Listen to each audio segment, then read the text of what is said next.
اشتري عربية ايه لو معايا من 250 ل 300 الف. والفيديو ده هو تكملة لسلسلة الترشيحات اللي بدأناها لأفضل عربية تركبها بالفلوس اللي معاك. اتكلمنا المرة اللي فاتت في فيديو عن عربيات تركبها ب 200 الف، هسيب لكم اللينك بتاعه تحت. والمرة دي هنعلى شوية بالبادجت، هنتكلم عن عربيات من 250 ل 300، وهنقعد نعلى كده كل اسبوع بالبادجت ونشوف احسن عربية في كل فلوس ممكن تتركب. المرة دي احنا هنتكلم عن 3 فئات عربيات تركبها من 250 ل 300. اول فئة وهي العادة الطبيعي، عربيات اقتصادية اللي هي مصاريف تشغيلها قليلة، صيانتها سهلة، عربيات معروفة عادة بيعها سهلة وبتتباع بسرعة، عربيات من الاخر السيدان اللي هي المعظم بيدور او بيروح لها.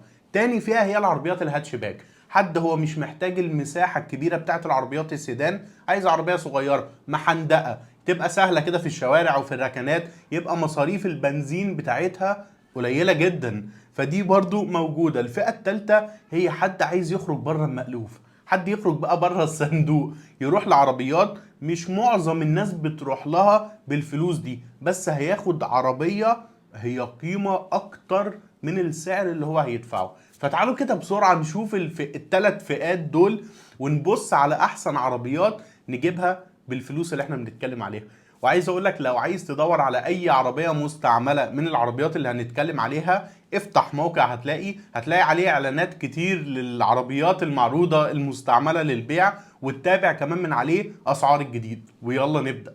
هنبدأ أول حاجة بالفئة بتاعت السيدان الاقتصادي، وأول عربية تقدر تجيبها بالفلوس دي هي الأوبترا. تقدر تجيب حالة كويسة، موديلات من 2006 ل 2010. هتقولي طيب أهم حاجة هي مانيوال ولا أوتوماتيك هتكون؟ هقول لك والله لو لقيت عربية مانيوال بس حالتها كويسة قوي عجباك هاتها، والعربية دي سهل تعمل لها قلبة اوتوماتيك. ايوه، هتجيب قلبة كاملة موجودة استيراد، ريداتير بقى بالفتيس، بعصاية الفتيس، بالعدادات الاوتوماتيك، القلبة بتبقى كاملة بتركب على العربية بتبقى اوتوماتيك. فالموضوع بتاع الاوتوماتيك والمانيوال في عربيات كتير قوي بتتغير من كده لكده، من مانيوال لاوتوماتيك. ما تخلوش قوي يشغلك على قد ما يشغلك حالة العربية. من الاخر العربيه الاوبتر عربيه كويسه، عربيه كوري، ثباتها كويس بالنسبه للفئه اللي هي فيها، قطع غيارها موجوده كلها استيراد، معظمها جاي من كوريا، وبيبقى الحاله بتاعته كويسه كمان. وفي ناس كمان متخصصه في قطع غيار الاوبتر تلاقي عندهم المسمار بتاعها، فما تشيلش هم من النقطه دي. اعاده بيع العربيه كمان معروفه في السوق، والعربيه ليها سوقها وبتتباع بسرعه، فهتبقى اختيار كويس في الفئه دي لو لقيت عربيه حاله حلوه. بيشتكوا ناس كتير من النقطة بتاعت البوابة، عليها مشاكل كده بتاعت العربية، بتحتاج تنظيف وبتحتاج تتغير، بيجيبوا بوابة كاملة استيراد. وكمان استهلاك العربية في البنزين مش أحسن حاجة، العربية استهلاكها عالي شوية في البنزين وبتحتاج تتظبط وصيانتها تتظبط عشان حتة الاستهلاك تتعدل معاك. عشان كده بقولك أهم حاجة تروح للعربية الحالة حتى لو كانت مانيوال. تاني عربية في الفئة دي هي اللانسر بومة، ودي عربية غنية عن التعريف، هتقدر تجيبها موديلات بس 2005 2006، هم دول اللي هيبقوا في اخر الميتينات 290 300. انما 2007 2008 وفيما بعد هيبقوا اكتر من كده 350 رايحين في حتت تانية يعني. فلو لقيت عربية كويسة حالتها حلوة في الرينج ده توكل على الله، العربية ياباني كويسة جدا، قطع غيارها برضو موجودة بالمسمار وموجودة كتير قوي.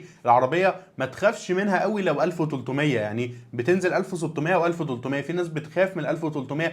ما تجيبهاش بس لو انت يهمك حتة السحب والجري، وغير كده عايز عربية عائلية عادي بتمشي ما يهمكش حتة السحب قوي، فدي هتبقى موفرة جدا جدا كمان معاك في البنزين، وتوكل على الله ما تخافش. والعربية دي كمان لو انت جبتها 1300 او 1600 بيتعمل لها قلبة كاملة اوتوماتيك وبتحولها عادي جدا. العربية كمجمل كويسة وقيمة حلوة قوي، انما للاسف دايما بيبقى مبالغ في سعرها، فما تثبتش على موديل معين لو ما لقيتش منه حالة حلوة بسعر كويس. عشان كده احنا في كل فيديو بندي كذا ترشيح لاكتر من عربيه، عشان لو ما لقيتش دي تروح لدي، لو ما لقيتش دي تروح لدي. تالت عربيه في الفئه دي هي النيسان صاني ان 16، ودي هتقدر تجيبها موديلات 2005 2006، لان برضو الاعلى من كده فوق ال 300.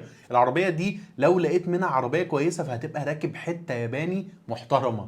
العربيه دي احسن 100 مره من الان 17 الموجوده دلوقتي، واحسن من الان 16 اللي اتجمعت هنا، تقفيل وخامات وحاجات كتير قوي تفرق في العربيه. فالعربيه عموما اعطالها قليله، هتاخد منها يعني قيمه مقابل الفلوس اللي دفعتها فيها كويسه جدا. العربيه يعيبها استهلاكها في البنزين، معروف عنها ان استهلاكها عالي في البنزين الان 16 دي. فيعني ممكن بيقولوا 10 لتر، ممكن اكتر ممكن اقل، لكن عموما مش هي العربيه الموفره الاقتصاديه في حته البنزين قوي، غير ان العربيه واطيه، وده معروف في فئات السيدان دي كلها. يعني اللي انت لو ركبت كام واحد هتلاقي العربيه عماله تحك منك. عشان كده الناس بيحاولوا طب اجيب صوصات مش عارف ايه اركبها، طب اعلي العربيه ازاي. انما كمجمل العربيه اعطالها قليله جدا، قطع غيارها موجوده، واسعارها كمان متوسطه كويسه في الاستيراد وفي الجديد، فهتبقى اختيار كويس. الفلوس دي كمان تركبك عربيه نيو اكسنت 2007 2008 وهتكون اوتوماتيك، وممكن كمان تويوتا ياريز، ولو ان بيطلبوا فيها اكتر من كده حتى لو 2006 2007. احنا التويوتات في اعاده البيع عندنا فوق. ممكن بقى توقع لك حته سكودا اي 4، العربيه دي هتبقى حلوه قوي لو وقعت حاجه حالتها حلوه، واقعد طول الفيديو اقول حاله، اهم حاجه الحاله. ممكن توقع عربيه حلوه اكس دي، الانترا اكس دي، العربيه دي حلوه قوي وقطع غيارها رخيصه واعتماديه وهتعجبك قوي يعني كعربيه، وفي اعاده البيع كمان فوري زي الفل.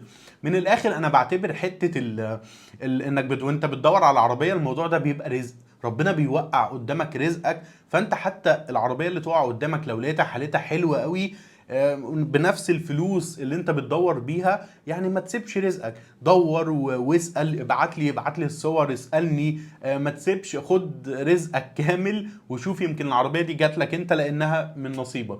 وربنا يا رب يرزق كل واحد بيدور عايز يشتري عربيه بفلوس هو فعلا تعب فيها وشقي عشان يجيبها باحسن عربيه بالفلوس دي ان شاء الله. طب انا بقى مش عايز عربيه سيدان كبيره، انا عايز عربيه صغيره محندقه مع الشوارع والركنات، اكتر حاجه بس تهمني انها تبقى اوتوماتيك، غير كده مش عايز مساحات ومش عايز الكلام ده. انا عايز حاجه بس توديني شغلي وتبقى مصاريفها قليله. يبقى ممكن مثلا الكيا بيكانتو 2006 2007، العربيه دي يعني موفره في كل حاجه، اسعار قطع غيارها ارخص كتير من اللي فات في الاستيراد، ومصاريف تشغيلها في البنزين زي الفل، العربيه موتورها صغير فبيستهلكش بنزين زي العربيات السيدان الكبيره، فهتبقى اختيار بالنسبه لك زي الفل لو مش محتاج المساحه الداخليه الكبيره قوي دي. ولو عرفت تروح كمان للموديل اللي بعد كده اللي هو بتاع 2008 هسيب لكم شكله فيبقى كويس، بس مع ان الموديل ده بيطلبوا فيه اكتر من ال 300، بس ان شاء الله يعني ينزل والسوق يريح ويوصل لتحت ال 300.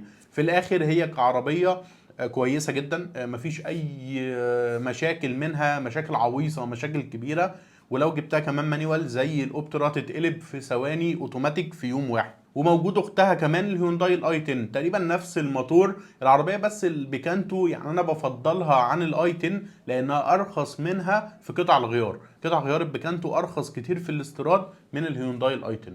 وموجود بقى عربيات كتير في فئه الهاتشباك دي زي الفيات الجراند بونتو، زي الهيونداي جيتس، موجود كذا حاجه. لو بتفكر في حاجه منهم ابعت لي وخلينا نتناقش فيها مع بعض. واخيرا بقى فئه عكس التيار، يعني حد هو عايز يخرج بره المألوف، وهنا ممكن يروح لعربيه زي الهوندا سيتي من 2005 ل 2008، هتبقى راكب عربيه ياباني حلوه قوي لكنها مش منتشره او مش محبوبه في اعاده البيع. او ممكن تروح لعربيه زي شيفوليه كروز 2010، هو اول ما اقول كده على طول هيخبط في وشي مشكله الفتيس، عشان كده العربيه واقعه قوي في اعاده البيع لان سمعتها في موضوع الفتيس وحشه. لكن لو اشتريتها انت واخد عربية واخد قيمة اكتر من اللي دفعته فيها. وصلنا لاخر الفيديو، ولو انت بتتفرج لحد دلوقتي فشكرا قوي لاهتمامك بالمحتوى اللي بنقدمه. وما تنساش كمان تعمل لايك لو انت لسه ما عملتش لايك للفيديو، وانشره علشان يوصل ويفيد ناس كتير.